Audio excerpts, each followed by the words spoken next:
Hey everybody, welcome back to the channel, and just doing a quick review here of a book series that I'm working through right now. And it was one that I became introduced to because of a channel that I subscribe to, Jonathan Cohen, and I'll attach his channel in the description or on the screen or something to that effect. So check him out. He's doing a really great job. He just passed 10,000 subscribers, so it's been really cool. Just somebody that I found across and really appreciate his analysis.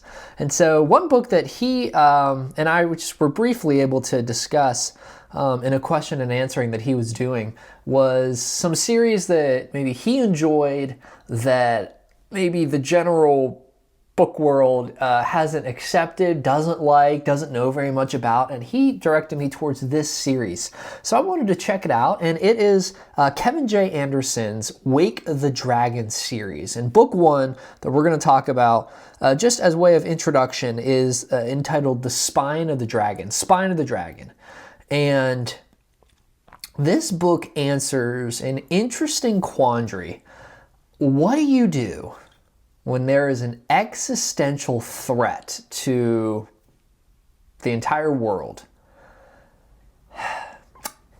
and the people that you desperately need in order to vanquish this threat are your sworn mortal enemies? Okay, so that's sort of the crux of our problem. What do you do when you have to put down your swords, in this case, literally, because that's the quality of warfare, and turn your attention to another greater foe, all while still looking over your shoulder at the people that for centuries have been your enemies? That's where we are in this book. The two human peoples come from two different continents. One is called the Old World, the Commonwealth. It's made up of three kingdoms, all under the leadership of one kind of overking, overlord. His name is King Conag Condor the Brave. His brother and his son are the other two kings, sort of the underlord kings. And they trade, support, work with one another. Their enemies are across the ocean to the New World. Ishara is what it's called. And they serve an emperor. Emperor Illuris is her name.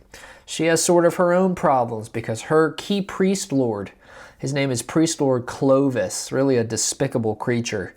He has, without her knowledge, taken their sort of magical deity. They're called godlings, and they're actually formed because of the prayer and the faith of the Asharan people. They sacrifice in these temples, their blood, their prayers, their thoughts, and actually these entities really just form and can be developed. And the priest lord, the priest who's over that godling, he sort of connects with it emotionally, mentally, and can control it. Very, very, very powerful beings. And Priest Lord Clovis has taken one of these godlings on a raid of a Commonwealth city, a Commonwealth town, and absolutely wrecked it. And is returning what he thinks in triumph. Emperor Illuris doesn't really understand why for centuries have we fought people across the ocean from us, the sea from us. Can we not end these hostilities? It's just one attack after another. So she has her own problems. So you've got humans that are fighting one another, really hate one another. The leadership, maybe not so much. So what's kind of keeping this going? Well, the king and the kings and the emperor are sort of being forced into this by key supporters around them. For Emperor Illuris, it's Chief Priest Lord Clovis. For Conag Condor the Brave, it's his bonded bodyguard. They're called Bravas. And their magic system is cool. They kind of wear a magical bracer, a bracelet, and it allows essentially their hand to turn into a flaming sword. They clamp down, utilize the blood that's formed to ignite their bracers and mighty, mighty warriors. Well, Utho is King Condor's bonded brava. Utho. And Utho hates the Illyrans. The Asharans under Emperor Elurus. And everything in him, all of his advice, all of his conversation, all of his plotting behind the scenes is to keep this war going because he wants to see every Asharan killed. Okay, so that's enough right there, you feel like, to have an entire book. Well, what's this existential threat? Well, the existential threat arrives very early in the book, pretty much opening scene here, and they are an alien race called the Reths. The Reths. And the Reths have two groups of Reths, Sand Reths and Ice Reths. And they themselves hate one another. Where did these creatures come from? Well, their theology, their history would tell them that the creating God, his name is Kur, created the Reths and actually divulged himself of all evil. When he did that, the evil that he removed from himself formed into a creature, a dragon, the name Ossus. So Kur essentially has left, leaving the Reths with a job to kill Ossus the dragon, welcoming him back in, and essentially will remake everything and everything will be perfect.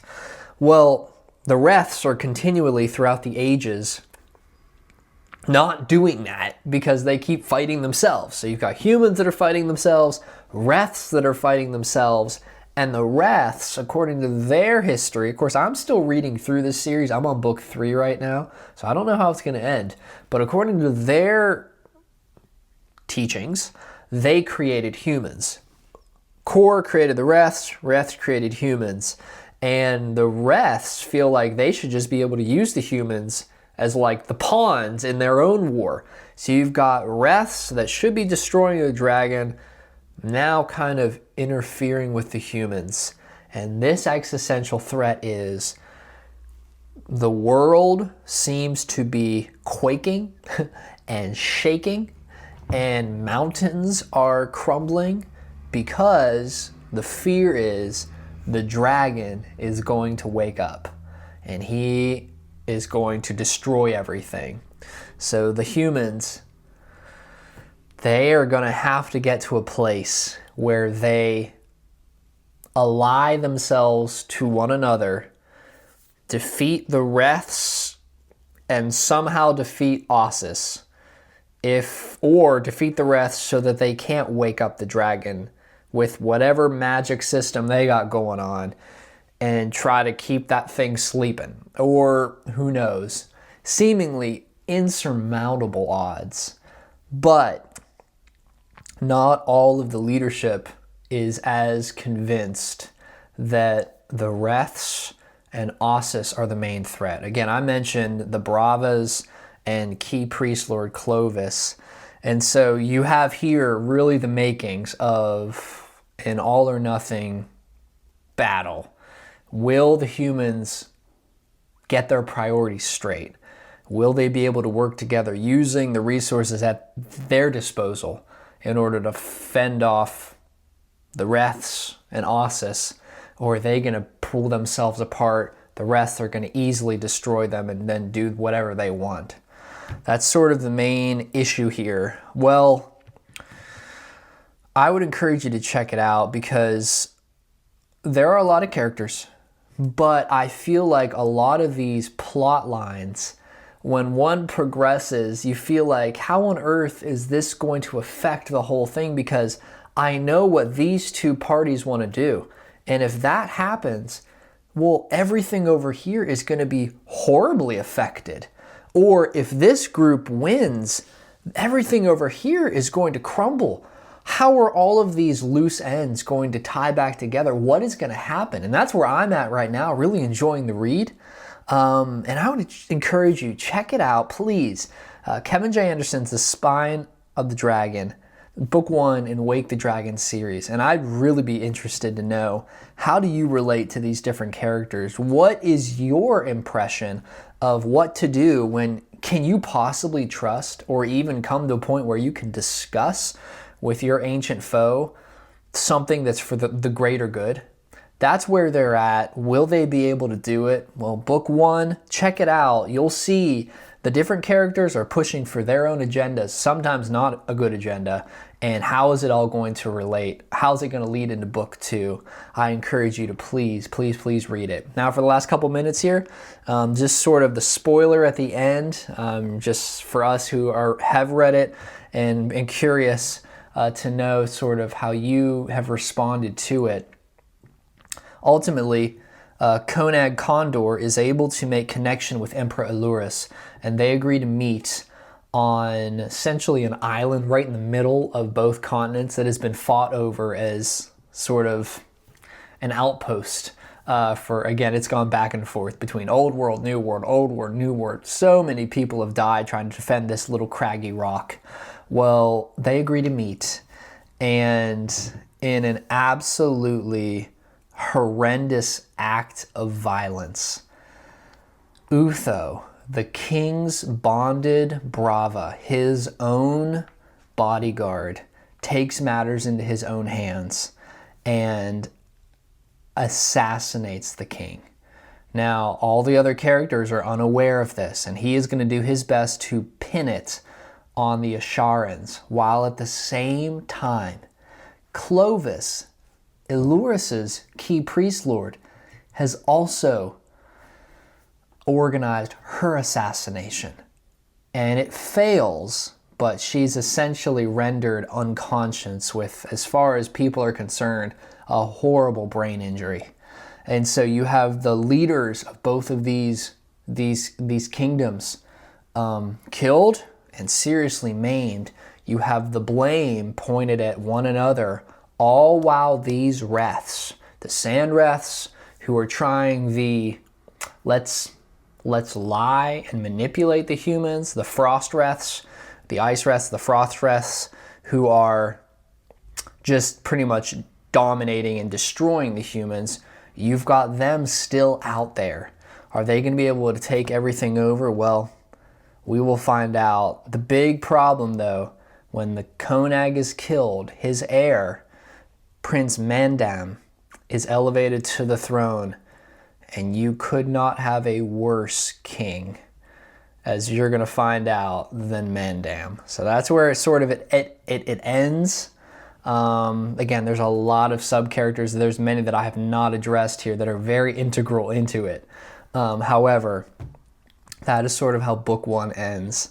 I really enjoyed it. I thought it was a really good book.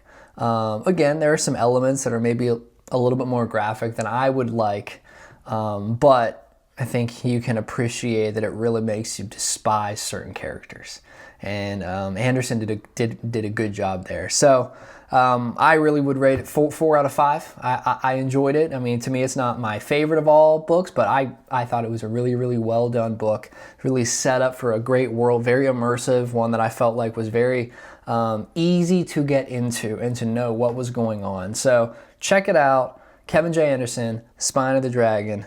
And I'd be curious to hear your feedback. Thank you so much for checking in the video, checking out the channel. If you could like and subscribe, that would be huge help to help the channel continue to grow as we read and discuss books and stories.